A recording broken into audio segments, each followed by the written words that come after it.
To create a new interval selection column, start by right-clicking on the OL Geology P1 table.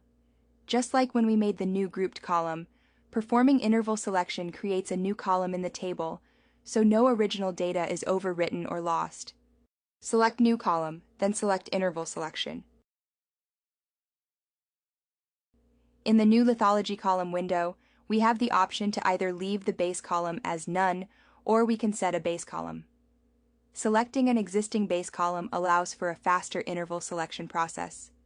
This method is appropriate if you are satisfied with your existing data columns and are looking to make a minor change to the existing codes, such as splitting intervals logged as dike into two separate dike units. To rebuild your lithology table based on your own interpretations, you can select None. This provides maximum flexibility, but will take longer to build up a complete column of data. We will set a base column. Click on the base column drop-down and select the grouped Dartlith column. We need a name for this new interval selection column. When it comes time to build the geological model, it's helpful to be reminded which column of data you will want to model.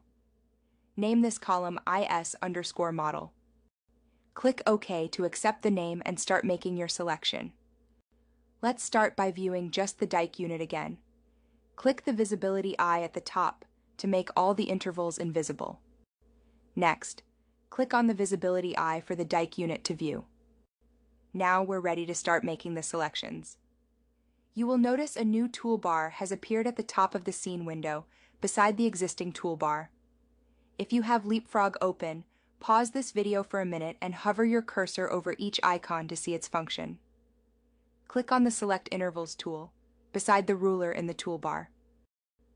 Click and drag your cursor over the upper dike intervals to select them.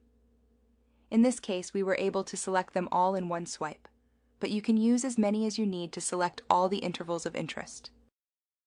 Now that we have selected all the intervals, we can assign them to a new code. Click the Assign to drop-down. Select Create New Lithology. Enter a new name, dike_1, for these dike intervals. Click on the color swatch to change the color of the new unit. In the Select Color window, you have lots of options to select the exact color you would like for your new unit. Select the pink in the bottom row. Click OK to confirm your color choice. Click OK to create the new code. Next, click and drag your cursor over the lower dike intervals to select them. Click the Assign to drop-down. Select Create New Lithology. Enter a new name, dike_2, for these dike intervals. Click on the color swatch to change the color of the new unit. Select the light pink on the right side of the middle row. Click OK to confirm the color change. Click OK again. Now that we have finished our selection, we can turn on the visibility for the rest of the units. Click the visibility eye at the top of the column to view the other units. We have now completed our interval selection.